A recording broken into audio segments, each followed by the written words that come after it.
A paz do Senhor, meus amigos. Hoje eu gostaria de compartilhar uma palavra com vocês, que está lá em 1 João, capítulo 2, versículo 15 em diante, que diz assim: não se deve amar o mundo. Começando assim, esse é o título, né? Não se deve amar o mundo. Que diz assim: não ameis o mundo, nem as coisas que há no mundo. Se alguém amar o mundo, o amor do Pai não está nele.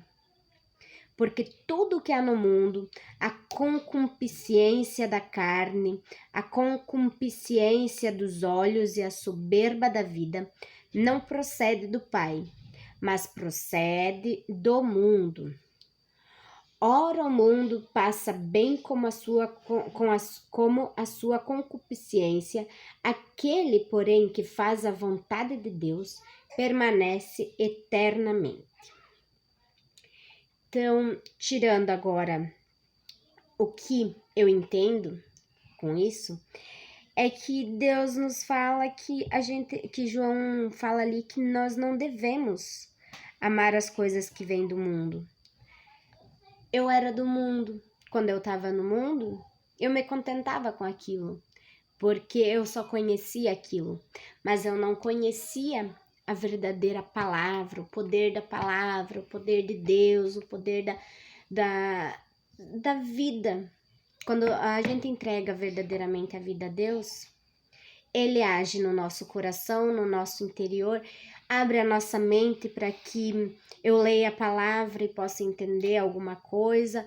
Ele penetra tão fundo no coração da gente que as coisas, o mundo se abre de tal maneira que o mundo que a gente conhecia, que eu conhecia, já não vale mais a pena, não tem mais sentido aquele mundo que eu vivia, aquela maneira que eu vivia.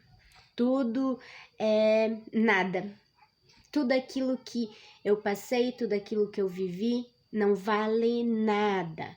Porque tudo aquilo que eu vivi até então, antes de aceitar Jesus, na palavra eu estaria condenada. Pela palavra eu estaria condenada.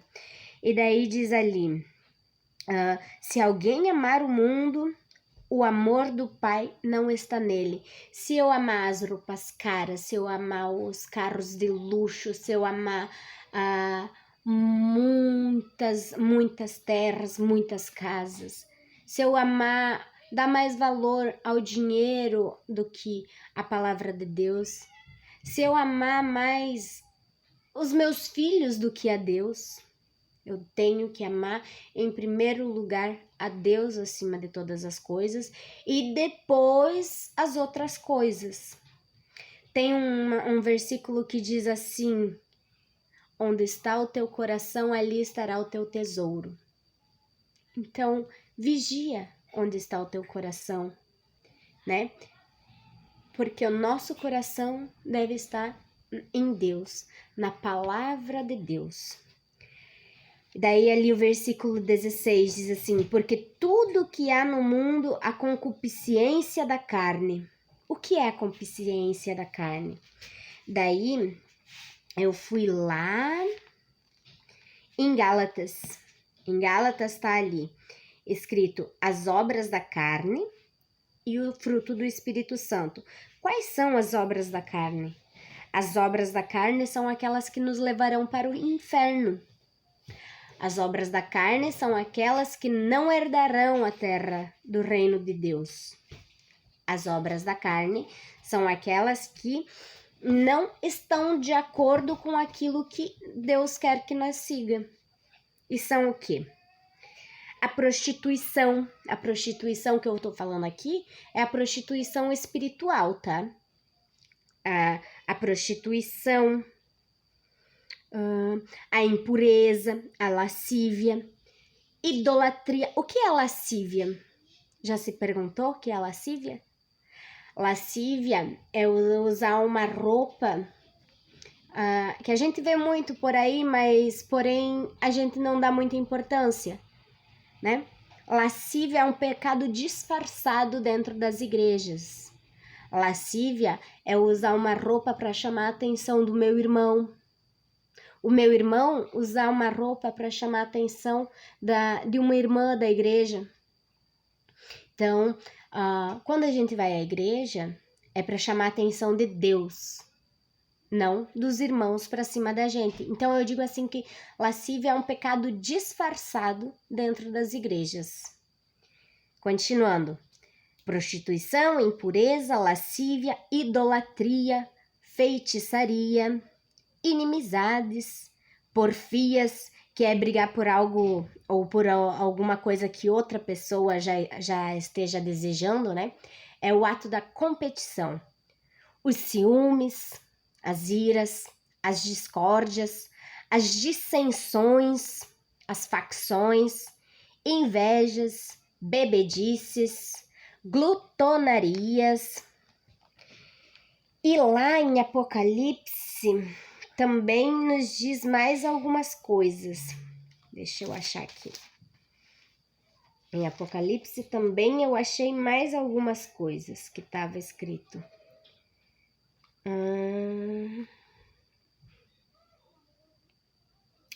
Ficarão fora os cães, os feiticeiros, os impuros, os assassinos, os idólatras e todos aqueles que amam e praticam a mentira. Então, se você mente, se você era como eu, que muitas vezes usava a mentira, né? Por mais que seja pequena, não vai machucar ninguém. Mas é mentira, no céu não existe pecadinho e pecadão. Pecado é pecado em todo lugar. Para Deus não existe essa de pecadinho e pecadão. Então, se você é daqueles que era como eu era assim. Eu mentia para tirar vantagem das outras pessoas ou para me sobressair melhor em certas situações. Não herdará o reino dos céus. Não herdará o reino dos céus. Está muito claro, ficarão fora dos céus. Ficarão fora os cães, os feiticeiros, os impuros, os assassinos. Às vezes assassinos da palavra, de sonhos, né? Os idólatras, aqueles que idolatram mais as outras coisas do que a Deus. E todo aquele que ama mentira. Mas daí, né? Que diz ali, porque tudo que há no mundo, a concupiscência da carne, a concupiscência dos olhos e a soberba da vida, não procede do Pai, mas procede do mundo. Por isso que João diz ali, que aquele que ama mais o mundo do que a Deus, não ameis o mundo nem as coisas que há no mundo. Se alguém amar o mundo, o amor do Pai não está nele. Então vamos vigiar, vamos orar, vamos buscar a palavra de Deus, buscar o entendimento, buscar o conhecimento, tentar saber o que é que Deus quer da gente, né? O que Ele quer. O que é que Deus quer e o que é que Deus não quer. O que Deus é? Deus é luz, Deus é verdade, Deus é vida eterna. Deus é amor, aquele amor sacrificial, o amor que entregou seu próprio filho por amor a nós. Por tamanho era o amor de Deus por nós, que ele decidiu entregar o próprio filho para salvar essa geração que está perdida no pecado, essa geração que está perdida nas coisas do mundo. O amor de fato e de verdade, o que permanece eternamente, não tendo pecado, aquele que ama a justiça. Nós temos que, porque Jesus também, ele é amor, Deus, a palavra de Deus, ele é amor, mas ele é justiça, ele não gosta de injustiça. Então, se tu tá vendo alguém sendo injustiçado e tu tá de boca fechada, você está do lado de Satanás, né? Porque Deus ama a justiça, não veja as coisas erradas e se cale. Peça, se você não tem entendimento naquele momento, peça socorro para Deus que Ele vai te ajudar. Reconhecimento da humanidade de Cristo, isso é o que Deus é. É o reconhecimento da divindade de Cristo. Reconhecimento da humanidade de Cristo. O Espírito de Deus é o Espírito da verdade, é fé. E agora o que Deus não é, o que não vem de Deus, é as trevas, a mentira, a morte, o ódio, as trevas, a falta de compaixão com o próximo. O que é momentâneo, o pecado. Em algum lugar na Bíblia eu li que diz assim que Deus ama o pecador, mas Ele odeia o pecado. Então, sejamos mais vigilantes. Deus não gosta das más obras, aquelas que muitas vezes são escondidas debaixo do tapete, porque se eu não tô vendo, se o meu pastor não tá vendo, se o outro irmão não tá vendo, que mal faz, né? Mas tem alguém que vê, que tá ali te observando o tempo inteiro e ele vê todas as coisas, né? A negação da humanidade de Cristo, isso Deus não é. Deus quer que o homem, ele aceite Jesus Cristo, reconheça Jesus Cristo como nosso Salvador. A negação da divindade de Cristo, isso é o que Deus não é. Deus é a afirmação de que Cristo veio para nos salvar. O espírito do anticristo, qual que é o espírito do anticristo? O espírito do anticristo é aquele espírito mentiroso, aquele espírito enganador, aquele espírito que gosta de levar vantagem em cima do outro irmão.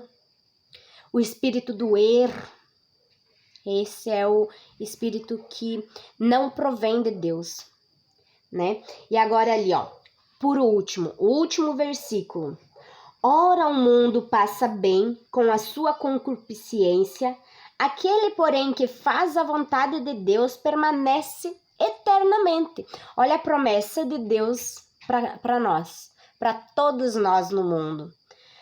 Ora, o mundo passa bem com a sua concupiscência, aquele, porém, que faz a vontade de Deus permanece eternamente. Esse é o desejo dos nossos corações, do meu coração, esse é o desejo, né?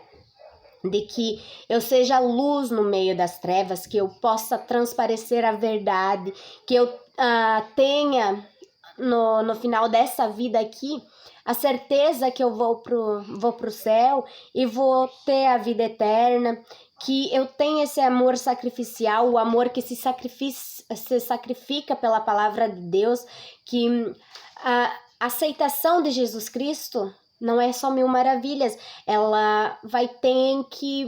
Eu como pessoa vou ter que me negar a muitas coisas, tipo, eu gostava de beber, eu fumava, eu parei de beber porque não pode, parei de fumar porque não condiz com um cristão, parei de usar roupas para chamar a atenção do próximo porque não condiz com a verdadeira palavra de Deus, né? Porque a palavra de Deus diz que a mulher cristã, ela sabe se vestir. E como que a mulher se veste? Se veste com pudor, sem atrair o pecado do próximo, né? Então, eu como mulher tenho que vigiar muito mais, né? Porque o homem é mais fácil, usa a calça lá, o terno e tá pronto, né? Mas a mulher, ela tem que ser muito mais vigilante.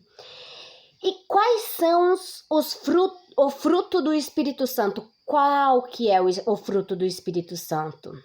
O amor, em primeiro lugar, é o amor, o maior e melhor de todos. O amor sacrificial, o amor fraternal, o amor pelos outros, o amor por Deus, o amor pela humanidade, o amor pelas almas que estão por aí. A alegria, o gozo, né? Em alguns lugares chama de gozo e aqui na minha Bíblia fala a alegria. A paz, a alegria por espalhar o evangelho de Deus. A paz comigo, a paz com Deus, a paz com os meus arredores, com as pessoas. A longanimidade, daí eu fui pesquisar, né, o que são essas coisas. A longanimidade significa gentileza, bondade. Também é excelência de caráter, né? Benignidade. Benignidade é gentileza, bondade e excelência do caráter. Essa é a benignidade. A longanimidade significa ter paciência que suporta a falta de cortesia e de amabilidade por parte dos outros. É tomar a atitude que nega ou devolver uma ofensa na mesma moeda, né? Eu preciso muito disso. Eu preciso dessa longanimidade porque eu era uma pessoa muito vingativa. Se me dava um tapa, eu ia lá e dava uma bufetada mais forte. Eu sempre queria sair por cima, né? E não é isso que a palavra de Deus diz. A palavra de Deus diz assim, Jesus, quando ele fala lá, ele diz que quando ganhar uma bufetada, ofereça-lhe o outro lado do rosto. Né? Eu preciso dessa longanimidade, preciso ter paciência para a falta de cortesia do próximo. Eu preciso. O amor que não usa seus próprios interesses, não é egoísta, não é egocêntrico, não se alegra com injustiça, mas se regozija-se com a verdade. Não exaspera, mas é sereno e estável. É paciente, benigno, misericordioso, interessado, tem consideração pelos outros, não inveja, o amor que não inveja. O amor é maravilhoso, é cheio de graça, generoso, é bondoso, é terno, não é malicioso, mas tem fé em Deus e nos outros. É humilde e meigo, nunca exalta a si mesmo. É disciplinado e controlado. Não se porta inconveniente, né? Próximo é ter fé. Fé. O que é fé? O que é ter fé para você? O termo empregado pode significar confiança quanto fidelidade. Ambas as facetas dessas virtudes certamente procedem do Espírito de Deus. Fé, então, para mim, é aquela confiança. Olha, eu estou orando a Deus e estou pedindo essa longanimidade que eu não tenho, né? Mas que Deus vai, o Espírito Santo vai me conceder, né? Estou orando para que eu possa ter. Todos os dias, que eu possa ter todos esses dons, né? Então, mas o que é a fé? A fé é eu acreditar que isso vai acontecer. E a paz é a tranquilidade, a calma, livre de agitação e conflito, né? Um estado de harmonia, de ordem, mantida sem violência, um estado de amizade e acordo. A bondade. Bondade é um termo de retidão, ser reto, ser digno. É um sentido de gentileza com o próximo. E a mansidão. A mansidão também é uma palavra maravilhosa, significa placidez, modéstia, gentileza, cortesia. Essa é uma qualidade exaltada nas bem-aventuranças, uma qualidade de caráter daqueles que haverão de herdar a terra de Deus. Então, isso é maravilhoso. Para mim, o que mais me chama atenção, né, são esses. E tem também o domínio próprio. Deixa eu achar aqui onde que está o domínio próprio. Onde está? Que é a temperança. O autocontrole, né? O domínio próprio ou a temperança é o autocontrole. Se vai passar um carro na minha frente e vai meter a buzina atrás, se tem um carro atrás de mim e tá só buzinando porque ele quer passar, eu tenho que ser paciente, ter um temperamento calmo para não meter a mão na buzina também, não falar palavrão, né? Porque quem me conhece, quem me conheceu no passado, saberia que se eu tivesse na minha razão, eu ia bater o pé. Hoje, a palavra de Deus, ela me confronta como pessoa, ela me ensina a ser uma pessoa melhor a cada dia. A todos os dias eu tenho que buscar, tô lendo e tô aprendendo, né? Tô lendo e tô aprendendo. E daí ali diz assim, ó, lá em Gálatas 5, 22 diz assim, ó, mas o fruto do Espírito é o amor, alegria, paz, bondade, longanimidade, benignidade, fidelidade, mansidão, domínio próprio, que é a temperança, né? E contra estas coisas não há lei. Não há lei nenhuma nem no céu, aqui na terra que nos faça ir contra o fruto do Espírito Santo. Então, não adianta aquele que diz assim, eu tenho o domínio próprio, eu vou para o céu. Mas falta o amor, falta a alegria por espalhar o evangelho. E aí, vai para o céu, né? Nós temos que tentar ter todos, porque o que nos condena será a palavra. A palavra vai nos condenar por aquelas coisas que a gente não fez. Então, eu espero que tenha ajudado a cada um de vocês, né? Porque lá no final ainda ele diz assim que nós vamos herdar o reino, aqueles que ser fiel e seguir, vai herdar o reino dos céus, aquele que perseverar, aguentar firme, que vai ser digno, né? Será digno de herdar o reino dos céus. Mas então nós temos que ser vigilantes todos os dias, porque não é aquela frase que diz assim, eu já me converti, já aceitei Jesus, já tô salvo. Cuidado. Ser salvo só se você já partiu dessa para melhor, né? Senão, todos os dias a gente tá sujeito ao pecado. Então,